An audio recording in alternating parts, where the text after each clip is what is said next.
The story starts with a guy exhausted, calling out to his friends and asking if this dungeon they're trying to do isn't way too hard, man. One shouts, saying that the guild reinforcements were coming and they just needed to hold on a little longer. But they were sure that at this pace, everyone was going to end up dying. Until suddenly a guy appears with a book in his hand and tells everyone to take a step back. Everyone turns to see who it is, and a bunch of spears rain down on the monster. The dude with the phone on his forehead there, "Just now I noticed that," says that, yeah, it really is him, man, and asks the guy live streaming if they're able to see the Hunter of Hunters. The legendary guy Shinbake was the one standing in front of them. Someone is watching this live on their phone right now and questions this whole Hunter of Hunters thing. To him, that made no sense, since this guy couldn't even attend his own son's graduation. Yeah, you can tell already, right? That kid cursing over there is probably that bastard's son. A friend comes up and asks why he's alone, and Sungyeon, kinda awkward, says they're busy. The guys ask him to take a picture and he helps out. While thinking that it's always like this, his dad is always busy. When he gets home, he sees his mom kind of tired.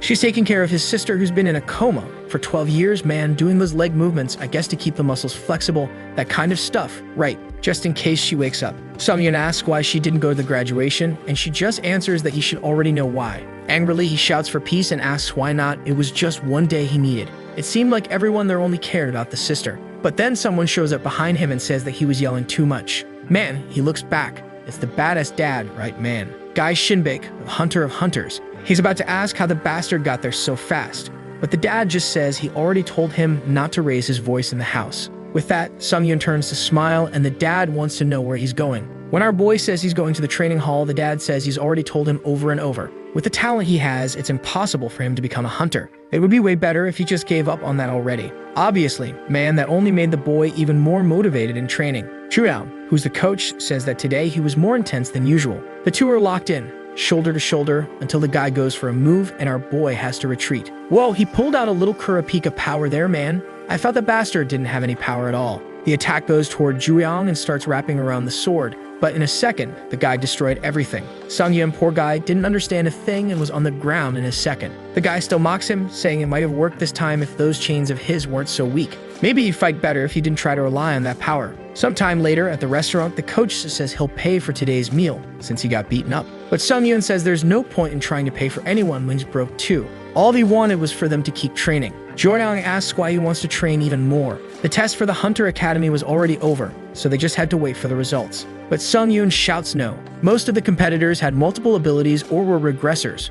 Man, what the heck? A bunch of people already came back from the future, but how does that timeline even work? Explain that to us. And Sungyeon is there shouting, saying that with the garbage abilities he has, it's impossible for him to become a hunter. And if he wanted his father to acknowledge him, he couldn't just sit at home resting. Jordan takes a look and says that all this just proves he should give up. He's already noticed that the boy doesn't even seem comfortable in his own house. At this rate, soon he won't have anywhere to return to when things get tough. Outside in the rain, a reporter is talking, saying it's been 100 years since the monsters appeared. Decades have passed since those disgusting creatures started disguising themselves as humans. They say they're regressors that belong in this world, but that's just talk to fool everyone. And they need to make it clear that this here is not these people's home. It would be better if all those weirdos went back to the hell they came from. While the guy is giving that speech, Sungyeon is just standing there with his phone ringing. The message from the test to become a hunter at the academy had arrived, and obviously, to no one's surprise, the fool hadn't passed. Then everyone looks and sees him yelling or saying that this place he lives in was already a hell. 10 seconds later, he's just standing there like a loser in the rain. On the ground, his phone is ringing with his mom calling. He answers kind of awkwardly, asking what it is, and in the next scene, he's arriving home all scared. The doctor says it's crazy to see someone who was in a coma for 12 years wake up in a condition that's actually not that bad. Then the mom turns crying to another boy and tells him to say hi to his sister. For sure, this sister who was in a coma for 12 years is gonna wake up with the most broken power in the world, and he's gonna get even more pissed off. And sometime later, the mom says the sister's feeling kind of anxious, so they're gonna have to stay close to her a lot for her to start getting used to everything. She asked our boy to take shifts, but he says he has a lot to do too. Just because he graduated doesn't mean he has all the free time in the world. The mom says it's his sister, but he's shouting, saying he doesn't even remember ever talking to her. Man, as protagonist, the bastard doesn't help us like him either. Damn jerk, take care of your freaking sister. The dad tells him to watch what he's saying, but our boy argues back, saying the one who needs to watch what they say is him. He doesn't deserve all this arguing. The sister says she doesn't like this and starts crying. The mom goes to comfort the girl, and our boy just stands there like an idiot after saying a bunch of crap. After that, he started spending at least 3 whole days at the hospital with her. Our boy realized the mom wanted him to get closer and closer, But the way the sister was glancing sideways at him, we could tell our boy wasn't really into that. Outside, there he is with his tired chains. As always, the bastard at least didn't stop training, determined, even after not getting accepted, knowing that this training would make no difference. Until one moment he enters the room and the bed's empty man. Outside, his sister is sitting on a bench. When he arrives and calls for her, he gets startled and yells. He asks what she's doing there and tells her she can't just disappear like that. The sister, whose name is Soyeon, kind of embarrassed, apologizes, saying she felt kind of suffocated in there, and asks if she can at least stay outside for a little while. He seems a bit bothered, but says it's okay. So he's sitting there beside her, messing with his phone. Suddenly, the sister asks if by any chance he hates her. He gets a little thrown off, asking why, and she says he seems kind of scary, and that he's more like their dad now and used to be cuter. Our boy explains that the last time they talked he was 5 years old, and he doesn't even remember what he was like back then. Stogeman says she doesn't really remember either.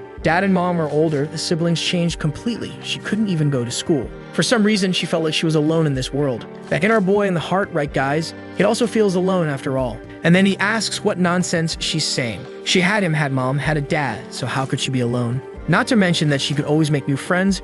Just because she couldn't go to school doesn't mean she'd be alone forever. That made our boy think that going to Hunter Academy wasn't the only path to becoming a hunter. Juryeon, who's his coach, never went to the academy. It was still way too early for him to give up. Then Soyeon thanks him and says they better go back. Our boy then goes and asks how she even got down there.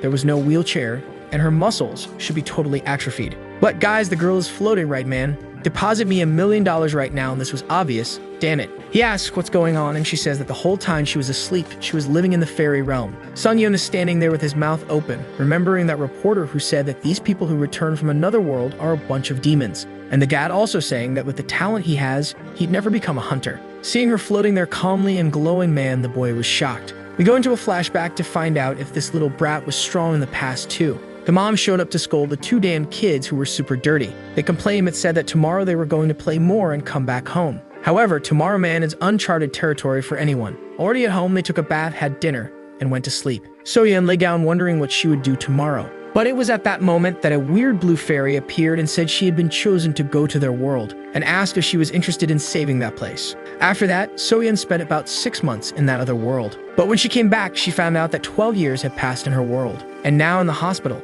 a guy says that he's sure his daughter is a returnee. The bracelet on her arm should be some kind of awakened ability, but it didn't work on those who brought powers from another world. The guy then asks Soyeon to talk about that place she went to. She just says that the fairy explained what she could and couldn't do, how to use magic and the knowledge needed to survive, and also how to face the queen. The guy's a bit confused, right? He tells her to talk about this queen. She says that this queen was a bad person in that world, and there was a promise that if she could give her a beating, she could return to this world. The guy asks if she came back after killing the queen, and the girl yells saying no. She managed to solve the conflict by talking and also didn't learn any dangerous magic. The guy, though, says that none of that matters. The power of returnees is always dangerous. That's because most gained strength enough to save another world. That alone was enough for him to be sure that the power she received exceeded that of an S-rank hunter. Lastly, it was common for the abilities of a returnee to be different from the ones they had in the other world. That's why the relatives need to keep an eye on her and stop her from using abilities no matter what. Tomorrow, the hunter's office would get in touch with her. At the door, Sungyeon heard everything and just walked away, man. Remembering that in the hunter test, they said that his physical skills were actually good for being a hunter. The problem was that his ability was useless in battle against monsters. That's because the durability of his chains was worse than a regular chain. That's why his ability was rated rank F. Oh man, I thought it was like Kurapika's badass chains, but the kid's starving with some Walmart chains. Right then, the sister showed up kind of awkward and asked if he's not surprised. He didn't have to be scared, besides, nothing had changed from the past. But Sungyeon just told her to get lost, man. The poor girl kind of shrank and said she'd rather be alone. Oh, Sungyeon, poor girl. She was there trembling, trying to understand why. But he just shouted at her and told her to disappear. Man, with that, she got up and left. There he was on the street, all alone again. Suddenly, he stops and asks himself what he's doing. Why is he so pathetic like this? In the middle of these questions, he notices people kind of gathering and wonders why. In the middle of the crowd was his dad, all bloody. As always, right, man? This guy's working hard. Meanwhile, his sister was at the hospital looking out the window, remembering the scolding she got. He didn't seem like the boy from before, and suddenly she vanishes and takes off flying, man. She flies a bit over the city and stops in front of that same playground from the past. Remembering their mom taking care of the 2 of them, all she wanted was to go back to those times. She starts crying, repeating that she wanted to go back, when suddenly some guys appear behind and she turns around. The blonde one on the right asks what she's doing there, if she's okay. She doesn't really know how to respond, and he says this place has been abandoned for a long time because of a dungeon break that happened. It wasn't good for a poor person to want to sleep around here. She's stepping back, kind of backing off as they approach. When she's about to say that she's fine and knows the way back, out of nowhere the guy hits her on the head. Man, what the hell? The girl went limp and dropped flat to the ground. Obviously, the bastard still says that if he hit her, he gets to keep her. But guys, the girl's getting back up. The guy asks what's going on. How the hell was that brat getting up? And from the looks of it, she's not happy about taking that hit to the head. The friends ask if the guy doesn't even know how to use a bat if he couldn't blow her head off. And the dude says it doesn't make sense. The bat's all dirty.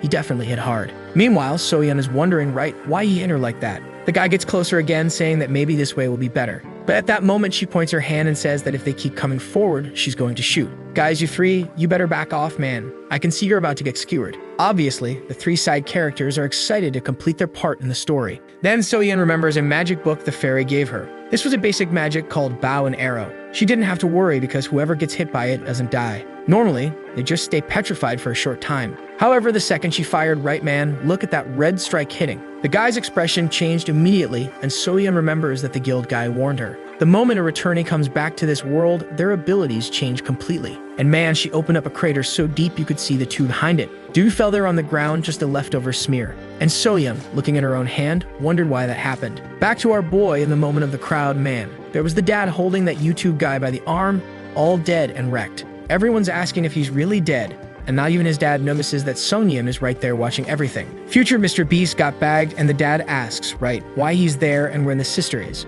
Our boy, kind of awkward, asks if he can even go out for a walk. The dad gives him a stare and questions if that's the first time he's seen a body. Our boy says yes, and the dad then says 4 out of 10. That was the mortality rate in the hunter industry last year. Out of 10 people, 2 suffer an extremely serious injury. Normally, what's left behind gets traumatized and pretends to be a hunter. And that pattern held for life, no exceptions for rookies or veterans. He had to understand that this was the kind of world he lived in, and wanted to know if the boy was really confident and wanted to survive in something like this. Out of nowhere, Sung-yeon totally freaked out, already saw he was going to wimp out from fear of his dad, and says no. The dad just puts his hand on the guy and says he's sure the son can't handle it. That's why the boy's all messed up too, cursed family. Already outside the hospital looking in, he says it was always like this. He really doesn't have any ability, and he's trying to deny reality or reject that he's weak. Remembering when he used to watch his dad with all those hunters and their swag, probably all dead, he didn't even know anymore what he wanted to do. At that moment, while asking himself if becoming a hunter is what he really wants,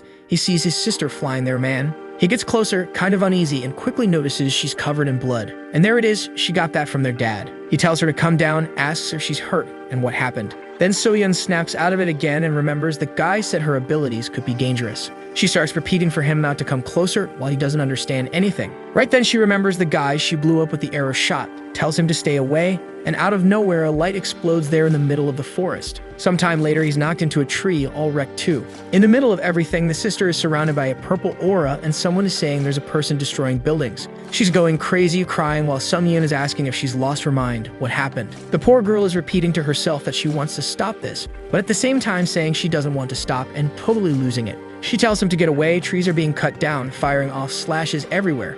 Man, for real. Now I understand why that reporter said these returnees came from hell. They really do. The worst part is that Sung-yeon knew that using powers indiscriminately in the street would make her get executed. What was he going to do? He could try to stop her, alert their dad, but the police would arrive way faster than he could. That's when he thinks of something and asks himself if there's nothing he can do. But looking at himself, he knows, man, he doesn't stand a chance against her. The best thing he could really do was run. In the end, none of this was his fault. But suddenly, he seems to see a little kid there staring at him, while his sister keeps going crazy, saying she doesn't want to do this. When she opens her eyes, man, and she sees him running toward her with those tired chains, dodging everything, yelling, asking if she could hear him, and telling her to calm down. At that moment, our boy remembers what his dad said about the hunter mortality rate, man. He's not even officially a hunter yet and already risking his life. But at the same time, he came to the conclusion that risking your life is what a hunter does. Then he yells, telling her she needs to calm down and break free from that confusion. So-yeon starts to wonder why he was going so far for her. She wasn't the same person he used to know. The fairy suddenly takes her hand and asks what the problem is. She was the heroine who had saved their world. But So-yeon answers no. In that other world, she was only physically an adult. She didn't have any friends and was dangerous. She had barely arrived and already killed a bunch of people, and everyone hated her. The fairy, though, says that's not true. At the very least, she'd never seen anyone risk their own life to save someone they hated. The chain gets close, and in the next scene, she throws the boy with her in her arms, crying. Problem is, the police are surrounding the place, right man, so things won't go smoothly for him. Our boy sees himself as a little kid, all happy, and says that at least he managed to do that. Another dude shows up and asks his friend if she saw what that kid did. With that, the incident was handled by the police. They made sure nothing reached the news. But the obvious result is, right man, Soyeon ended up in jail. The guard shows up and says visiting hours have started. While being led down the hallway, she remembers how much her mom cried as soon as she found out she'd be arrested. The guy opens the door and she thinks it'll be her mom, but who's there, man? It's her dad. She sits there all slouched, tries to explain things, but he interrupts and says he's there to get her out of that place. That woman with glasses who came and spoke with her has the power to read people's memories. She was able to see in the memories that she was attacked first and used her power to defend herself. By law, that act of using force was justified, so obviously she couldn't be imprisoned for it. Since Soyeon's only from the fairy world, she doesn't get any of this justified action, use of force, legal stuff, right? But the dad explains. Basically, it means she's not guilty and that's why she'll be released. Awkwardly, she tries to say she killed someone, but the dad says the person she shot didn't die. There are tons of users who can recover from any kind of wound, so he's probably fine by now. Man, healers in this world are buffed, huh? The guy was, okay, fine then. But Soyeon is just crying, saying she feels relieved. The dad says nothing, and then the glasses woman asks if they're done talking. He's outside and says yeah. Then the woman explains that they couldn't pay the hospital bill and he's definitely going to face punishment for that. The dad replies that it's all good. He's already relieved that it'll end like this. The woman tells him not to worry since everyone there owes something to the great hunter Shinbik. What she wants to know is why he's so sure to say that. The person she attacked surely must have died. Shinbik says that maybe when she learns the truth, she'll be more emotionally stable. The woman says that makes sense and hands over a document, telling him to take it. Here, he reads a document for his daughter. Suddenly, he frowns and asks who sent this. Apparently, that dude from the foreign showed up must have been him who sent this mess. Meanwhile, Sunghyun hasn't even recovered and is already back at his practice, man. The boy's great talent is throwing a chain that catches a can. He's standing in front of a guy there who doesn't seem very impressed. He wants to know who that crazy dude is, and the coach replies he doesn't know either. The guy says not to worry too much about him and to keep doing whatever they were doing. Sunghyun, though, replies that he can't focus with the damn commentator beside him talking crap. The guy, however, asks if it's really because of him. Is he really going to say he can't focus in a real fight because of something so trivial? That kind of triviality would definitely happen in a dungeon, and if he can't concentrate just because someone's eating chips next to him, it already shows he's not ready. Right then, Sunghyun steps forward and asks if the old man knows him. This guy's about to pick a fight right now. Sunghyun is going to talk about how much he practiced, but the guy just gets up and says he doesn't care, and says that he recognizes the boy really has good physical ability, but his proficiency was terrible. Our boy didn't even notice that the guy in 1 second was already behind him. The man says those chains that he created with his own energy are awful, since he's forced to keep consuming just to be able to control them. Not to mention he uses too much power with each action, and they're not precise at all either. He needed to understand that professionals don't even use much power, man. He grabs the bag of chips and says this is how it's done, man. With one strike, all the cans are pierced. He asks if the boy got it, and our boy is really shocked. The craziest thing is the bag of chips that was wrapped in his energy was still intact. While Judong is wondering who this guy is, the man walks over to our boy and says that not even he knows his true power. Then he pulls out a scroll and says this is a tool that summons returnees, and he wanted him to bring it closer to the chain. The second he touches it, the item vanishes, and he says now he understands. Regarding our kids, do you remember what happened in the hospital? Because he clearly saw that the moment the boy's chains touched, the sister completely extinguished her powers. In other words, he had the never-before-seen talent to seal the powers of returnees. Trying to use those chains as a weapon was the true definition of wasted talent. Confused, Sunghyun asks how he knows all this and who the hell he is. He introduces himself as Ji-young, a professional hunter and a professor at the Special Abilities Academy. And today, he's there to recruit the bastard, right man? Our boy is totally frozen and says he already failed the admission test. Ji-young says not to worry about that. He has the authority to enroll any student there, and the ability the boy had was good enough. But of course, he's the one who makes the final decision. Is he going to want to join the academy or not? Man, the boy suddenly has that dumb actor face, saying, "What is this?"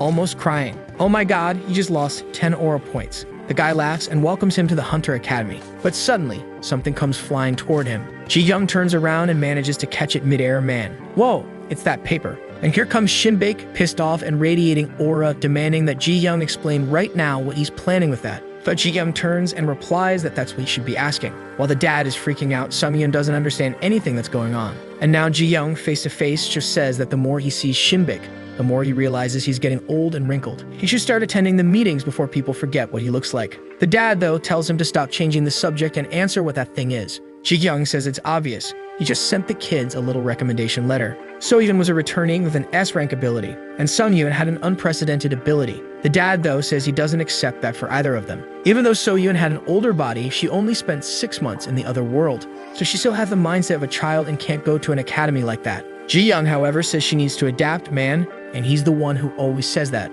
Besides, it seems her power is going out of control. At this moment, without knowing how to use her powers, she was basically a bomb. And the only chance was to train with the experts at the school. But the dad says that he alone is already enough to train her. He glances to the side and says that besides that, this boy there didn't have any talent. And he tells our boy that he needs to understand. Determination without strength only leads to death. Here goes our boy, who's emo one moment and hype the next. But then Ji-young says that he's wrong. He saw with his own eyes that this boy was brave and threw himself in to save his sister. He has the bravery needed to become a hunter. But Shinbik replies that that's not courage, it's recklessness. He turns to our boy and asks if, at that moment, he knew what his sister's ability was and if he really thought he could stop her power. Sung-hyun, all crooked, tries to explain that he was just afraid she'd get hurt. But the father cuts him off and says that's the problem. He wasn't focused on the outcome. The only reason he's still alive now is because he got lucky his ability worked this time. But is he going to live as a hunter who gambles with luck every time? Woo Jae-hyung was trying to recommend the boy but didn't know a thing. That letter wouldn't get him any special treatment. In the end, he'd just end up at that academy he'd get crushed by the competition. Man, this dad really doesn't help either, such a bastard to bring his son down. While the two are arguing, Sung-hyun asks why the father always does this. Why is it that not even once he has the guts to say that he did a good job? He's not even praised for saving his sister, something that should be obvious. He's almost going crazy there when suddenly someone grabs his arm. It's Ju-young, who praises our boy. Now that a teacher had recognized him, he was closer to his dream. Our boy's all awkward, saying it's not really like that or whatever, but the guy tells him not to overthink. All he needs to do is follow the path he believes is right. Looking at the chains in his hand, he says he trusts the work the boy has shown, and obviously says straight to the father that he shouldn't care about people who don't acknowledge him, even more so with someone who doesn't know a thing about him. Man, I thought this dude worked for the dad, right? Like some kind of spy, but apparently they don't get along either. And the dad says now he understands why the kid is so obsessed with becoming a hunter. It must have been this guy who was the idiot that gave him this false hope. The dad's aura makes the guy start sweating cold, but the boy slaps himself in the face, while mentally thanking the teacher for helping him clear his head. Then he says that, at first, he really just wanted to be like his dad. He wanted to be acknowledged and prove that he could win. He only thought about pathetic things like that. But that day in the hospital, things were completely different. And now if he was ready, man, he was going to become a hunter, even if it meant having to fight against his father. But Shinbik turns and says he knew. Words alone weren't enough for him to understand things. Man puts his hand on the boy's shoulder, leans in close to his ear, and tells him to go ahead and try then. Our boy even flinches, and the dad says that soon enough he's going to realize. He wasn't born to walk this path he's trying to follow. The father would give him 1 year to enter the student council. If he couldn't even do that, he would be forcibly brought back home. Ji-young tries to say something, but the dad just tells him to shut up, and warns that Sung-hyun better protect his sister. Her powers weren't stable at all, and like it or not, the only option was to send the boy along. He better make sure she lives peacefully at school. And just like the first condition, if anything happens, he'll be brought back immediately. He asks if the boy understands, and of course he says yes, right? That one listens to his father, man. With that, the guy lets him go and walks away. The three are left there looking like fools, saying they really thought they were going to die. Already out on the street, Ji-young calls for him, asking if he didn't go too far, saying the boy would have to make it into the student council. He should know that only the strongest could get into that position. Him being rank F and still in the first year, it would be impossible. The father, however, says that if the boy had the courage to say to his face that he's going to become a hunter, that's the least he should be able to do. The friend keeps insisting, and then Shinbik says he never wanted to bring anyone down this path. But remembering that our boy said he wanted to be like him, he turns and says that in the end, he ended up dragging him along anyway. Back at the hospital, So-hyun is looking at the admission letter and is all happy. With that, the month of February came to an end, and there's our boy practicing with his tired chains. March came with a sudden change, man. That was the boat for the students of the Hunter Academy. And now it was departing, guys. Next chapter, what was that about him saying he must be lying? There were still people there. The whole place is burning down. Looks like it's the dad, right? With the hand that killed everyone. And our boy yells, saying a hunter shouldn't act like that. Suddenly, he wakes up in bed, white hair. I don't think that was the protagonist. Who's this guy? I'm not even going to try guessing too much, right? We'll find out soon enough. The one with glasses asked if he's okay, right? Because it looked like he was yelling in his dream. He says yes, and then the dude says he must be the new student since it's the first time he's seen him there. The one with glasses introduces himself as Purium. What a name, man, a second-year student. And the one with white hair shakes hands and says his name is Seal Subin. Nice to meet you. We're on the boat. The siblings are looking at a box full of supplies, wondering why they're getting so much stuff. Are we going to get a survival arc in the forest like Hunter x Hunter? I'm down for that. Ah, I get it. That's our boy's suitcase. And it looks like he stole a bunch of stuff from his dad. Damn it, I'm here daydreaming alone. Suddenly, the sister gets up and says she's going to look around. He tells her not to go alone, but she says she'll call him if anything happens. She knows the room is 105, and bye. Our boy realizes he's raising a child. He looks out the window thinking the important thing is to know what they're going to do from now on. Meanwhile, there's a blonde guy on deck saying that this new life at school is going to be full of encounters, and he needs to make friends with strong people, right? To make life easier. But that was just what a beginner would think. And that's why Purium's acting like that. Apparently, he's not all there in the head, and the two beside him are trying to figure out what this crazy guy is talking about. The blonde returns to normal and says that getting close to other students is good, but next time it'd be better to bring along a really pretty girl of his age. The one with glasses apologizes, saying this crazy guy Woojin is kind of a girl addict. I don't blame that rascal. And there he is annoyed, saying he's been looking all over and hasn't seen anyone. But look who he ends up seeing, right man? Feeding the birds. She's kind of sad that the birds aren't taking her chips when suddenly she drops the bag. But at the same second, Woojin shows up, picks it up, and hands it back. She all cutely thanks him, but this guy, man, he's not right in the head. Right away, he says that she couldn't attract any birds, but she managed to attract someone else. She's a bit confused, while her friend wonders if it's okay to let this lunatic keep acting like that. Purium replies that since she's not running away, it's a revolution. A lot of people there had already participated before. The only downside was they've had to pay a crazy expensive fee. Subin says it makes sense to pay. After all, whoever graduates from here doesn't need to worry about work ever again. But remembering that hunter who burned everything, he says not everyone deserves that qualification. Purium glances over and wonders where Woojin was going with the girl. He says it's best to follow, since that guy's not right in the head. And there they go, man. Next scene, already in the room, she brought the guy to meet our boy. Or actually brought him to report him, because right then she says our boy should forget it. This guy was following her. He was asking if she had a boyfriend and even touched her. Next second, from outside, the friends see the fool getting kicked out of the room. He tells our boy that they could talk a bit, but Sunhyun already goes to beat him up. The one with glasses comes to help while Subin is just sitting there like, what happened? Looks like next scene, our boy explained that she had been asleep for 12 years, and right then the guys start apologizing to the fan, saying they didn't know about that. Our boy says it's okay and apologizes for hitting them out of nowhere. Then the guy with glasses says that he and Subin must be the same age, and the guy greets our boy, who, being all handsome like that, doesn't really care to greet back. A while later, outside, Purium asks if he's in the hunter department, and he says yes. The guy wants to know if there's any hunter he's a fan of or that he likes. Our boy says that personally no. His father was a hunter, so he was a bit influenced. Then the guy remembers that his name is Jai Sungyun and asks if by any chance he knows Shinbik. And yeah, man, just as we imagined, Subin's eyes are already wide open. He remembers the bastard the moment our boy says, yeah, that's my dad. The fool freezes while the others are shocked, asking if he's not lying, saying they're fans and all that. But Subin remembers very well who Jai Shinbik is. And now he's just sitting there, not even knowing how to process it, man. Right in front of him was the son of that person. Purium says that his dad is a role model. When he was younger and dreamed of becoming a hunter, he always looked up to him for inspiration. Our boy asks if he doesn't want to be a hunter anymore, and he explains that now he's in the magic engineering department. He doesn't have any talent to be a hunter, no. That's because he's rank E man. Our boy keeps thinking, and he's here, but he's rank F. And right at that moment, the sister says exactly that, and the three of them are startled. Our boy gets kind of awkward, and Purium wants to know how he even became a hunter and got admitted if he's rank F. Sovian already jumps in before he can say anything, explaining that they were admitted through a recommendation. He's rubbing his head, spinning side to side, but for sure we're gonna end up hating him, right man? Then he calls out to Purium and says that if he trains hard, he might also end up becoming a hunter like him. Or at least, manage to get into the department to take the tests.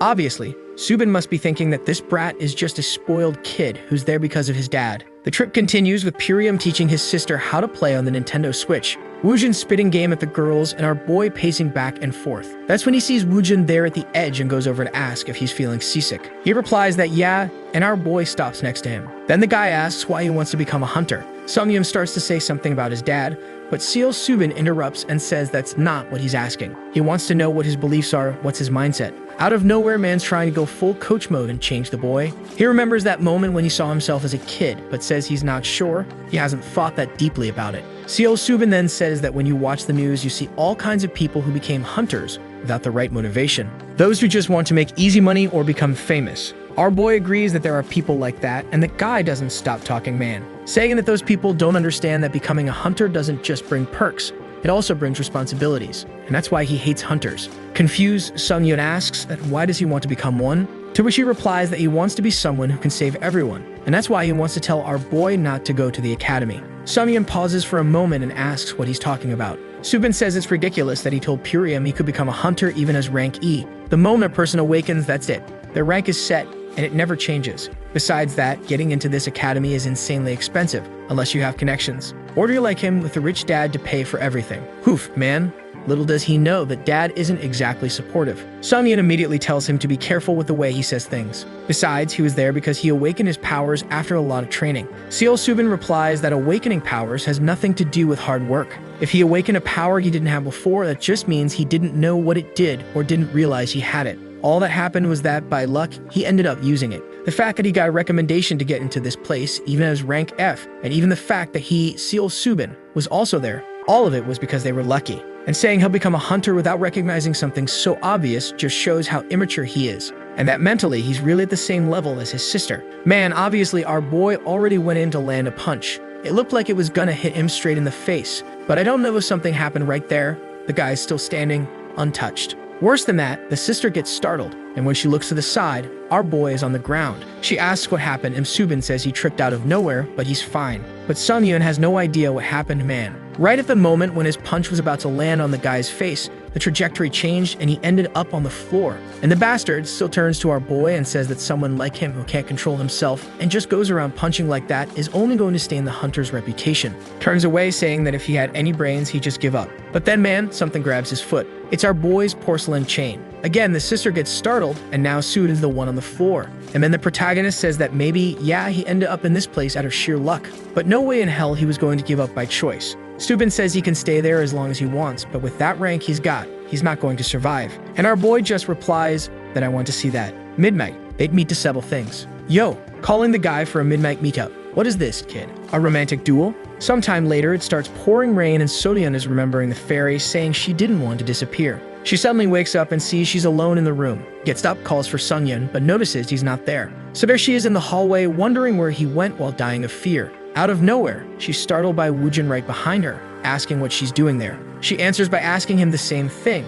and he says they're going through some stuff in a room and invites her to come along. She gets all happy and says yes, and forgets all about our boy. Already arriving at the room, there's a little group laughing, maybe our first waifu. As soon as Woojin sees the girl's face, man, he gets all awkward. Weirdly, out of nowhere, he turns around and tells that friend of his, Unbi, that he's leaving. The friend asks why, and he says she didn't mention that girl was going to be there. Our boy's sister, though, already walks in all happy, saying the place is full of food. The orange-haired girl tells Woojin not to just stand there like an idiot and come sit too. Annoyed, he says fine and joins in. The girl asks who the new one is, and he answers that she's a friend of a friend or something like that. And when Soyeon says hi, the other one doesn't look happy at all. What's going on, man? So much drama on this boat. Purium is kind of confused about Soyeon being there and asks where Sungyeon went. She says she has no idea.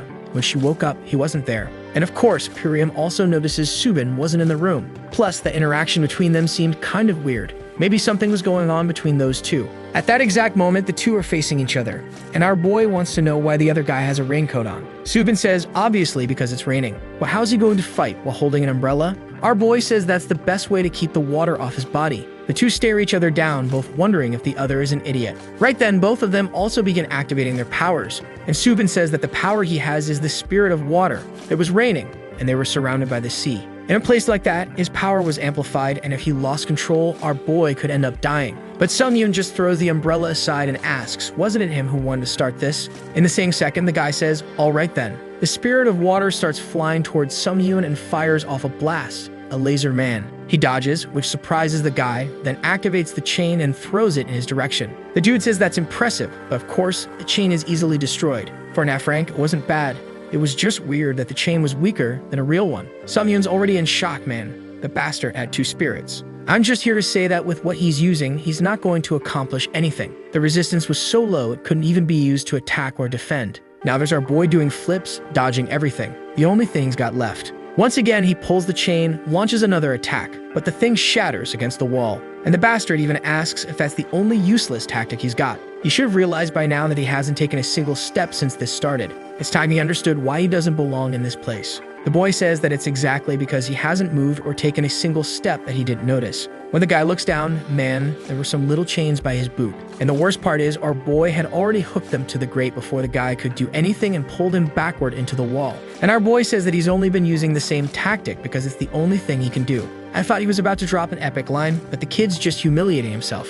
Now, yes, he really humiliates the fool man, saying that he was bluffing, apparently because he doesn't seem to have that high of a rank. That's because if he did, he wouldn't be getting beat up by an F rank like him. Subin then changes his expression and says that, alright, let's start taking this seriously. Sungyun tells him to just come, but now we're back in the room with that buff guy saying this is theft. Looks like the girl there pulled an SS rank character, full of steel stats and all that, and she's kinda awkward, saying she just got lucky. Soyeon asks what this is, but they come explain it's a board game. It seems to analyze the power of the person creating it, and the character sort of matches that. Damn, so that girl there is S of rank, man broken. Now it's Purium's turn, who clicks the little button and creates a B rank mage. What? I didn't really like the concept of this game, bro. The game's supposed to be badass, it's gonna be trash, just leave that for real life. But Purium is explaining that the same tech used in this game is the one he uses in the training equipment. Whoa man, he handed it to Soyeon and told her to test it out. Thank God the thing didn't activate, but she's sad, wanting to know exactly why not. He's kinda confused, the blonde guy has no idea either, and the orange-haired girl says maybe she's too weak or doesn't have enough power,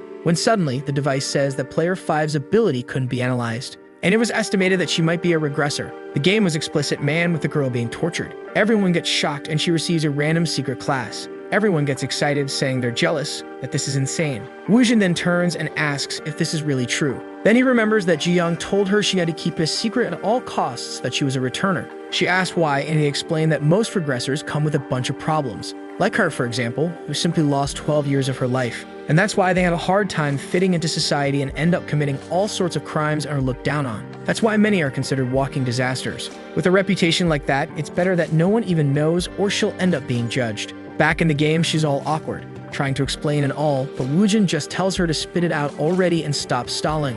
He wants to hear her story. He seems excited, wanting to know about the other world and what happened there. She gets the Dragon Slayer class, while everyone's curious to know more about her. Even though the others are excited, she obviously should be hiding it, right? But poor thing's a kid, weak-minded and already getting all excited, right? Because no one's scared of her. The brown-haired girl says they don't care about that, and at that moment she gets all excited and says okay, she's gonna tell them. Of course, the orange-haired one probably doesn't like this one bit, right man? And right away says she heard that most regressors face countless creatures and opponents. By any chance, had she already killed someone? Right then, Soyeon remembers the guy whose chest she blew a hole through. But just when it's getting interesting again, we're back at the court, with Subin saying it's a shame because even though his techniques and strategy were good, none of that was enough since he ended up on the floor. And with that, he must have realized that sometimes the easy power some people get is stronger than everyone else's hard work. That's why many give up on their dreams because of a low rank. While others, man, already showing the sister, get abilities out of nowhere and become untouchable. That's how the world was, be it power, family, connections, even abilities.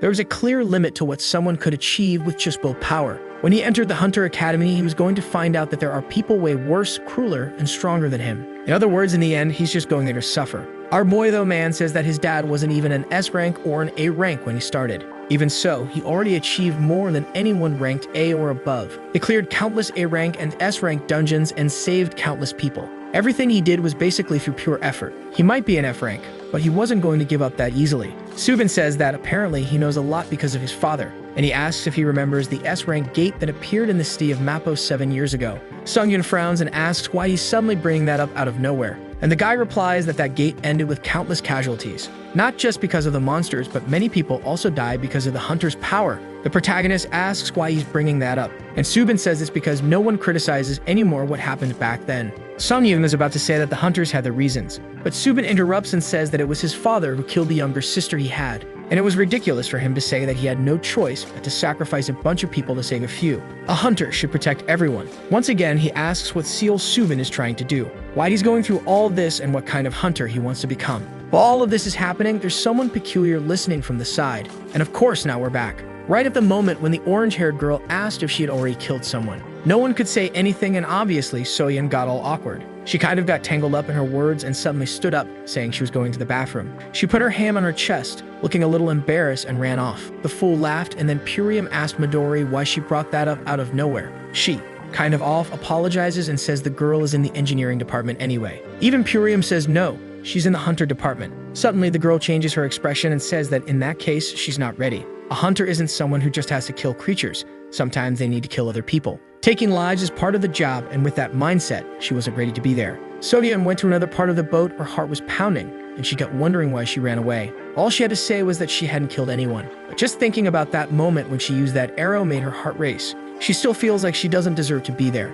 Once again, she remembers the fairy and wonders if she'll really be able to make new friends. That's when someone appears beside her. It's that girl who was there in the game too, saying hi and introducing herself as Modan. She asks if she wants to go back and play there in the room, but Soyeon just says no. The girl says that's a shame because it's the first time she's seen someone get a secret class. Soyeon apologizes, but says she's not sure if she wants to participate. Thinking about what she went through made her scared. Modan says she understands how she feels. She awakened late when she was already in high school. The problem is that it happened while she was in the middle of class, she lost control, and most of her friends got seriously hurt. But even so, she believed in herself, and she wasn't going to let anyone intimidate her, especially because she regained control and managed to survive that. All she has to do is try hard so something like that doesn't happen again. Then Soyeon remembers when she spoke to Sion, who's the fairy of dreams, and asked if there wasn't a crying stone there before and how it moved. The fairy explains that she just talked to it and the stone went away. Yeah, it really was a crying stone, and now it makes sense. And the fairy explains that she shared her pain with the stone, and with that, it felt better and left. Because that stone, the clouds and people all shared the same tears. And that's how many friendships were formed. Soyeon smiled and said she was right. All she has to do is try. While they were thinking about heading back to the room, an attack happens and grabs their attention. They follow it and of course end up right in the middle of the protagonist's fight. At the moment when Subin was talking about the Mappo incident 7 years ago, Sunyeon replied that no one blamed the father because he wasn't at fault back then. He had his reasons and it was necessary. Right when the guy shouted that his sister died and his father was a murderer, Soyeon was startled and hid, trying to understand what they were talking about. She only clearly heard that 7 years ago, her father had killed Subin's sister. Then the guy asked why Sunyeon wanted to become a hunter. The protagonist responds that he already knows Subin wants to be a hunter who saves everyone. But he, on the other hand, never even thought about what kind of hunter he wants to become. And he knows that a lot of people on this boat think the same way he does. But regardless of whether he had a goal or not, if he was taking it seriously and giving it his best, that's what mattered in the end. But that just makes Subin even angrier, who says that they're completely different from each other. He went in again, but our boy managed to dodge, grab his stomach, and throw him to the ground. This Subin guy isn't right in the head either, man. Out of nowhere, he starts screaming. A laser shoots up from him, tearing through the clouds. Then one of the spirits comes right up to our boy's face and sends him to the ground. But he notices something strange. The spirits were starting to disappear. And once again, Sunyeon comes back, man, but now lands a hit right in the middle of his face. That's when he realizes that out of nowhere someone had placed a power seal on his arm. For sure it was when our boy went in and grabbed him by the stomach, right? What he can't understand is why a mere student had something like that. Obviously, right? The bastard stole everything from his dad. And then our boy says that in the end, he's still getting beat up a lot. Angry, Subin comes at him again while his sister is wondering what they're going to do. Then someone appears next to the two of them asking what's going on. In the middle of the fight, Subin was wondering what's up with this person who has such a meaningless goal taking things so seriously. He says that regardless of the goal, what mattered was what he did. That was completely wrong. They were not the same at all. Then Subin remembers the day of that dance when he woke up in a desert in the middle of nowhere, man. Around him were countless bodies of a bunch of dead and buried people. That day, he ran endlessly through the ruins, wondering why that happened to him. What kind of coincidence made him deserve that hell? The ground was soaked in blood, but the stars were shining like never before. He stumbles, crashes to the ground, and wonders why no one helped him in that tragedy.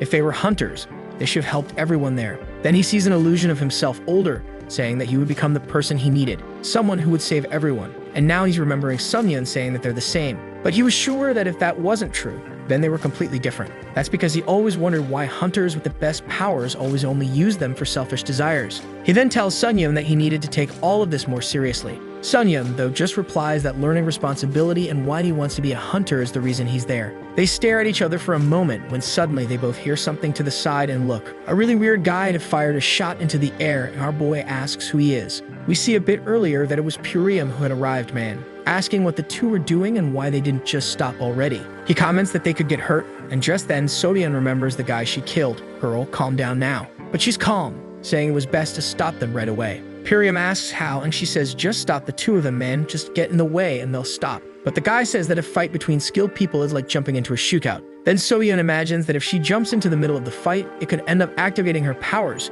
which would be even worse. The kid then looks at her and tells her to stay there, that he'll handle it. The weapon he pulls is a magical tool he had, and that's how he fired the shot and made it go off. All this drama just for this kid to fire a shot into the air and try to give both of them a moral lesson. Luckily, right after that, Ji-young shows up from behind and asks if he really fired a weapon. As far as he remembers, magical tools aren't allowed in the academy or on the boat, so the three of them would have to go through discipline. Next scene, with the boat stopping at the island, man, Woojin says he lost. Even he, who's considered one of the worst students, hadn't gotten a disciplinary penalty before arriving at the school. Subida's apologizing to Purium, who says it's fine, and in the end, it was his fault for firing the weapon. Besides that, the weapon he brought was something the teachers asked him to develop, so the situation wasn't going to be that bad for him. But then he looks at our boy and says that for them, things were going to be worse. Either way, they'd deal with that later.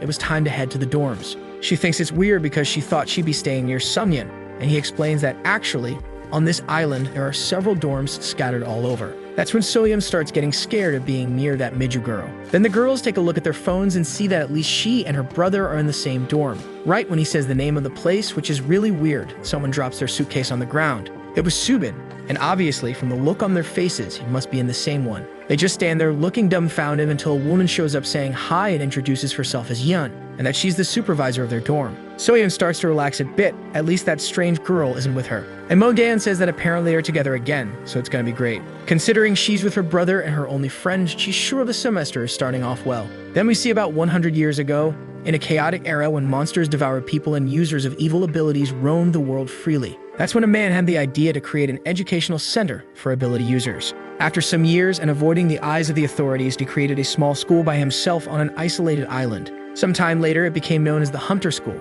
In that place, nationality, age, or education didn't matter. As long as you had an ability and were awakened, you could be part of it. Ah, man, don't give us that fake marketing. We already know that if someone sucks, you kick them out. Even though the island seems small, the big difference with this school is that the whole island was the school, man. Not only did it have quality materials and really good training areas, but also a vast amount of information. The infrastructure there was as advanced as a big city. And what made that possible was that every hunter who dreamed of becoming strong saw that place as the sanctuary of education. And that's when Soyeon was arriving, who had no idea of the prestige of the place and thought she was just arriving at some ordinary school. She's getting ready, and our boy shows up telling her that the entrance ceremony was about to begin. And so the first semester of the first year begins. Man, I've got a weird feeling, because this story already blew a guy up in half, and now everything's super calm, you know. I'm sensing danger and chaos coming. Day of the ceremony in a dorm room, our boys they're saying that she finally arrived. It's Soyeon, and he wants to know where the other person is. Mo-dae explains that Subin was still getting ready to go to the thing, and man, the boy's a bit off, right? Who needs to get ready for a ceremony?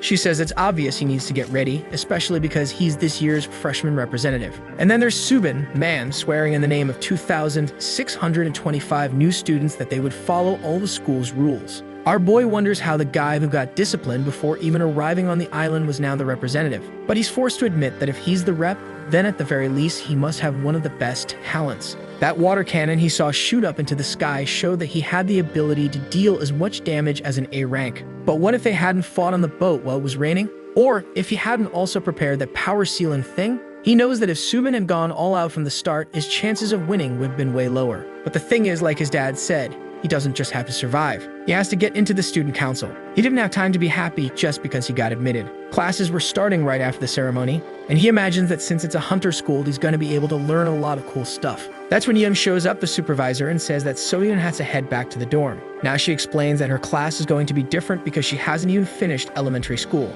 And Yeon says that for the first few days of school, while the others are attending morning classes, she'll be studying to pass the equivalency test. She asks what that is, and the woman says it's just the basics, man. She has to study Korean math, English, social studies, science, and all that stuff. Obviously, the poor girl already hated it because she thought she was there to use powers, man. But she's already in the car and off she goes. Sometime later, it's our boy's first class. The first thing Safadi was going to study was hunter ethics. Strangely, everyone's got this little red thing in their ear, and Subin is wondering where the teacher is if class starts in 1 minute. Obviously must be one of those punctual types, man. The second it hits noon, the door opens. Someone with hair comes in, everyone looks and sees the guys on a kind of hoverboard, man. Everyone looks, and man, I said hoverboard, but it really is one. I didn't think the bastard was gonna come in like that. The guy looks at everyone and drops a nice to meet you, only in Japanese, introducing himself as Hajiwara Jin, and he welcomes everyone to his class. Before anything else, he wants to make it clear that he hates the school. Not just this one, but most institutions.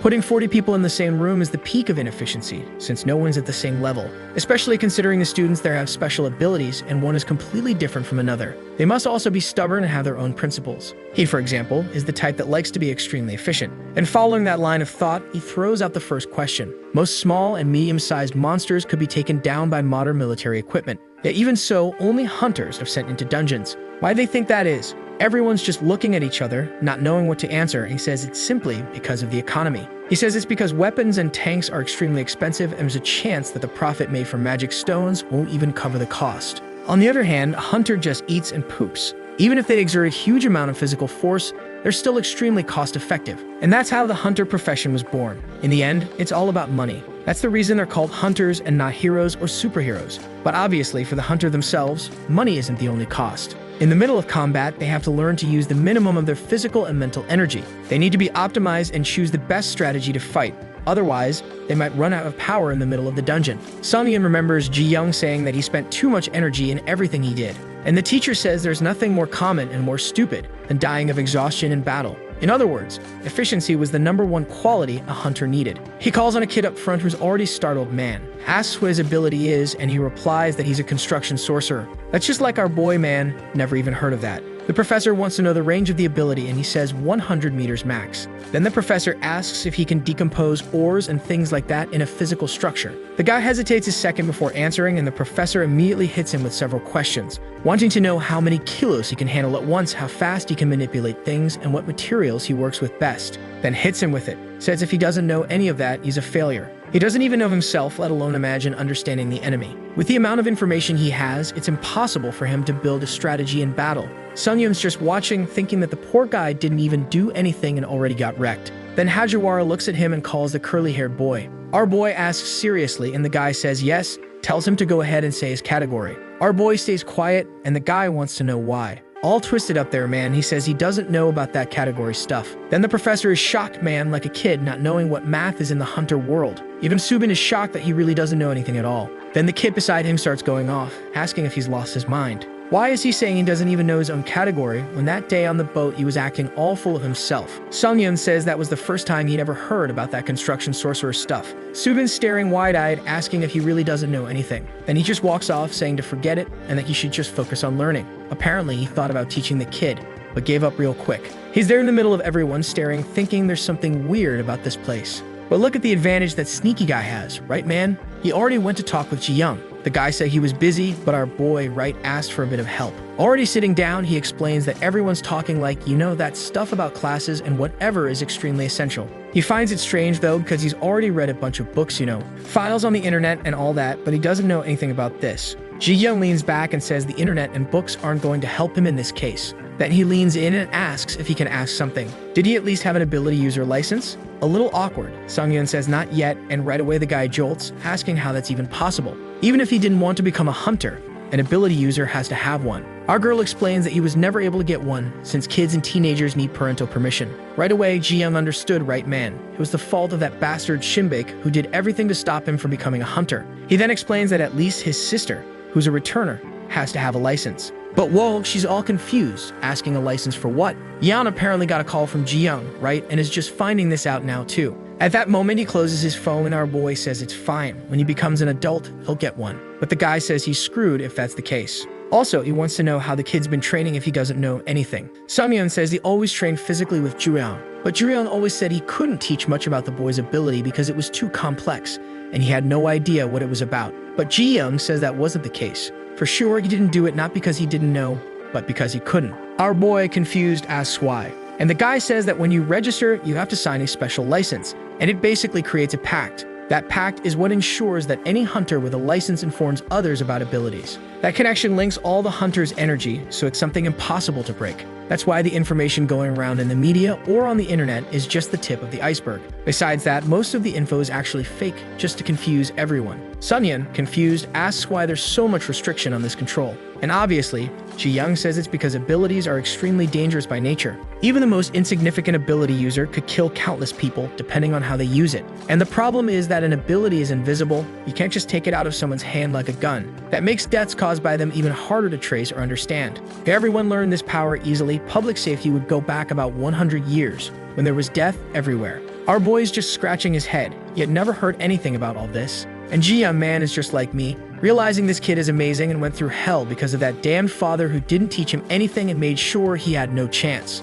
Even so, the boy impressed him. He had well-trained instincts, and it was bizarre that he'd gotten this far under such unfavorable conditions. Now he's happy because he's sure the kid does have talent. He then tells the boy that at least there's good news. Even without a license, students of this academy will get the necessary qualification. He hands him a blue cube and says it's called the Blue Cube. The name fits. And this gave access to the exclusive information network for hunters. It was for him now. He was going to send him a message later, and you should study the sites he organized as much as possible. Sun-yoon stands up, and the guy just tells him not to let anyone know he doesn't know anything. This being the most prestigious school in the hunter world, there's a certain elitism when it comes to abilities. And he doesn't want him screwing up his chances of joining the student council right from the start. But right man, he already knows he messed up, but says he'll be careful. Meanwhile, Soyeon also received a cube, but that one's red. The girl tells her to give it a press. The thing opens up, and with that, she's confirmed as a student. A little window pops up there, and the woman says it's just like ChatGPT. Just ask anything about hunters, and it'll answer. She's shocked that the thing is going to tell her everything, and the cube says yes. Just ask, and it'll speak. She gets ready and then asks if it knows about the incident that happened in Mapo 7 years ago. She wants to know exactly what went down that day. The system replies that the words are ambiguous and it's not understanding. What kind of incident is she referring to? She's about to say it's the one where countless people died and her father was there. But the woman already interrupts and says that kind of question isn't a good idea. How about asking something exactly like the questions her friends ask? Shortly after, the teacher tells her to take a look at the school chat apparently. Some anonymous messages inviting people to eat, others posting cat pics. Soyeon says it looks pretty normal, and the woman says yeah, the students are actually normal, not crazy in the head like certain people. Until a message pops up asking who was in Hunter Theory class today. There was a guy there who seemed to not know absolutely anything. The person asks what his name was, and someone else replies that it was some guy named Jai Sung-yeon. Seems like the boy doesn't even know his own category. So how did he get admitted to this place? She's already seeing a bunch of people trashing her boy, and some even saying the school is corrupt. But in the little corner on the right, someone's saying he's cute. Where are you, naughty girl? Show yourself to us. Meanwhile, our boy is walking around the school already doing some studying, right man? At least the kid's trying. A message asks if they should investigate, and now someone's standing in front of him. The one who answered in the chat that there was a way to find out is now saying hi. It's two reporters, asking if he's Guy Sung-yeon from the Hunter department. The moment he confirms, the guy already gets excited and tells Emily to grab the camera. Damn, they're really not gonna make life easy for the poor guy who's already all messed up, doesn't know anything, has a tired chain power, and is still getting slammed. The guy introduces himself as someone from the school's journalism club. They go after all the interesting news. Out of nowhere, he slips a ring onto our boy's finger. Pretty suspicious. Oh man. The thing lights up and our boy asks, right, what is this? The reporter laughs and says that just like everyone said, he really doesn't know anything at all. That thing was a rank measuring device and it already confirmed he's rank F. Out of nowhere, the guy raises his arm and says a rank F got accepted as a hunter. If he publishes this in the newspaper, it'll be quite the headline. Obviously, while the guy is reporting the news, Sung-yeon's not happy at all and asks who allowed him to do something like that. But the guy just holds out the mic and wants to know what little tricks he used to get admitted. The rumors in the community say he paid a hefty sum to the school. Others say he's the son of some extremely famous hunter. Our boy, though, loses it, goes up to the reporter and tells her to lower the camera. She gets scared and obeys, but the friend says no, she can't call herself a journalist acting like that. Sung-yeon just says things are going to get physical if he doesn't give back that ring. The weird guy, smiling like a lunatic, says if he wants this interview to end, he'll have to knock him down, which is impossible for a rank F student, but there he is on the ground, man, begging to be let go, saying he'll return the ring. No need to worry. Sung-yeon, though, is already wondering how he's supposed to get into this so-called student council with people like this around. Next scene, something says that changes came quickly. Hajiwara says the creature combat tests would be conducted in teams of 3 or more. The guy in the tank top tells Sung-yeon that his team is already kind of full. Another one replies that unfortunately he doesn't have space for the boy either. And a girl says they only accept people of rank C or higher. What was his? Man, poor guy's already seeing that everyone is going to reject him. So he gives up to the professor and says there's not much he can do. No one's accepting him into a team. Poor guy. and Hajiwara just replies that if that's the case, he's going to have to do the test alone. He gets surprised and startled, but he's already face to face with the test monster. Before he could say that this was unfair, he already took one to the face and hit the ground. He knew he was going to be treated like that, but he didn't expect things to change so fast. And with that, he gets a score of 0. In another class, a teacher calls for student Jai Sunyan and tells him to come up with a dungeon strategy based on what's written on the board. The poor guy, though, man, is still learning about abilities. How is he supposed to come up with a dungeon plan already? The guy keeps firing questions at him and he gets them all wrong. And then the teacher already comes down on him and wants to know why he's even in this place. He just apologizes, right man, kind of angry but can't say much. Already at the cafeteria, he's there stewing in rage. He didn't care about the students, but the teachers were trash like this and were already getting on his nerves, because that bastard just kept asking him questions the entire class. Not to mention it was clear he was giving him the hardest questions. How was he supposed to know the weakness of a monster that showed up in 1986? Then Sovian shows up and gives our boy a little high, but he gets startled. Modan comes and pushes her, giving a little wave and making a face at him, which already tells him that with the terrible reputation he's got, it's better not to get too close to his own sister. Otherwise, the poor thing's going to suffer by association and things will just get harder for her too, especially because he didn't care about that kind of treatment. From the first to the last day at school, he's always been alone and nothing's changed. The only problem for him is the whole student council thing. At this rate, it'll be hard to get an offer. He needed someone strong by his side, and look who shows up, Subin, asking if he's going to eat alone every time. Our girl asks what he's doing there and Subin just ignores her. Says of course nobody wants to be friends with the person who knows nothing. Damn seal Subin, been alone your whole life, because the moment someone sat in front of you, you stood up. Until Subin says he had something important to talk about, it was about his older sister. He asks what, and the guy says it's because she's in a situation that's not looking good. He's a bit confused and tells him to explain the details. He never stopped to think about it, but his sister really was a bit older than him. And then it clicks that yesterday Soyeon also took part in that creature test. The blonde turns around and asks what she's doing just standing there. She's a little confused, not saying anything, and the woman asks if she doesn't know how to use a weapon or why she didn't use any ability. Mogayan tells her to calm down and says she did her best to make sure everything went well. The blonde wants to argue but turns around and says fine, then forget it. Off to the side, Soyeon apologizes, and Subin hears everything. He says it seems things worked out since Modan handled it, but apparently Sonyam is already being talked down in her class. The poor girl is thinking that just as expected, since that day she's been having trouble using magic. Ji-young had already warned that if she used her powers and got involved with that mess, she'd end up in the teacher's radar. She remembers the guy she killed, the fact that something happened 7 years ago with her father, and that whole Q thing no one lets her explain. All of that leaves her tired and confused about why school is so exhausting. Suddenly, she dozes off and wakes up some time later to see the class has already ended. She asks herself what kind of idiot sleeps in an important class, but then notices someone else was next to her man. She sees Subin there, handing over the notes she needed to copy. She thinks about stopping him but remembers that he fought her brother. He gives her a hard stare, she gets startled and runs off. She's on the stairs alone, telling herself she's an idiot, when someone shows up behind her and asks why she's crying. Man, who's this guy? Ah, right, it's the guy from the board game. Maybe he's a good person, I hope. He tells her not to be sad over something so silly and says he can show her the notes. She thanks him and he gets a bit awkward. The guy says just to follow him. But when they get to another room, Junel calls out to Unbi and tells her to show the notes to the girl. Soyeon realizes that the bastard was pretending to be nice, but he hadn't taken any notes either. The girl, a little embarrassed, says that he warned last time it would be the last time, but he's doing it again. He, however, says that actually it's a freshman who couldn't take notes and is asking her for help. Dumby's there looking a bit awkward and Junel says he can afford to fail this year. Until Soyeon speaks up and says if she doesn't want to show them, then she doesn't have to. Asking someone to do something against their will is kind of wrong. Suddenly, man, Junel's expression changes and he says that with the way she's talking, she's making it sound like he's doing something bad. Without even knowing her properly, he stepped away from what he was doing just to help her. So why is she acting like that? But Soyeon man just replies that she really does think it's something wrong. People in the back start laughing and she walks away saying she's leaving. But what the hell, man? The luminate grabs her arm and says she's not leaving like that. Apparently, she's really talented at making people look like fools. She tells him to let go, but he says she'll have to clear up that misunderstanding before she leaves. Until bam, Soyeon smacks him right in the nose. What the hell, man? The whole room is shocked and Junel is stunned that he's bleeding, trying to understand how she managed to hurt his body. Was it some kind of ability? She says no and he says it's impossible. He has the body of a martial artist. Someone with her physical build shouldn't be able to do any damage. Then he says now it makes sense, because she's a regressor. Obviously, he said it on purpose so the whole class would find out. Some start saying that if a girl with that kind of body could hurt a martial artist, she must have used an ability. Junel asks why all regressors are like this, Does using an ability on someone mean nothing to her? He charges at her, saying he should have known since back on the boat. But suddenly, something slams into his face. Man, it seals Subin, saying he sure has a big mouth for someone acting unjustly. Junil asks who he thinks he is, and he just responds with his name, saying he's a freshman this year. Besides that, he's been watching everything from the start and hasn't seen Soyeon use her ability even once. Junil says that's impossible. She had to have used her ability.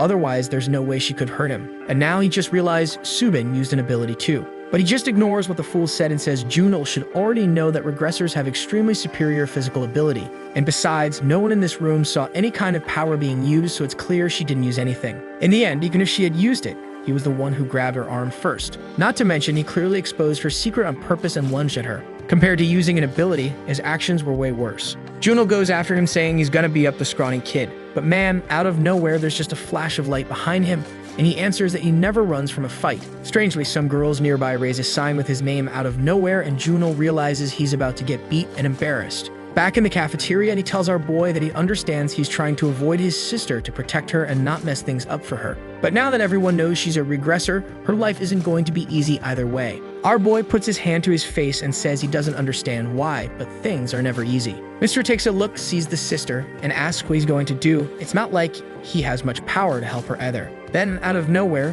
Woojun's right next to him, saying that maybe there is a way. He turns, asking when the crazy guy even showed up, and Woojun says this instant ramen used to taste better. Back in the day, they were softer, tasted better, and had more meat. The old lady from the cafeteria was way more skilled. It's just a shame that accident happened. The two are still staring at him, not really understanding, and the blonde guy slaps the table saying he misses the old cafeteria lady. Subin wants to know what he's doing there, while Sumyun says that's not the important thing. He wants to know what Woojun meant when he said there was a way to fix this. They turn and say what they need is to improve her reputation. If they started to be spoken of more positively, for sure people would bother them less. Sunghyun replies that it's easier said than done, and Woojun says he has to get ready for the observation class in 2 weeks. Our boy asks what that is, and he explains that it's a match that'll happen between classes 90 and 91. All freshmen have to participate, and the ones who come to watch aren't the parents. No man, it's the top hunters in the entire industry, including members of the biggest guilds and the famous ones. The heads of corporations and all that, man. Everyone involved in the hunter world comes to see the freshmen. Unfortunately for our boy, right, his dad is a hunter, so at the same time he has a dad,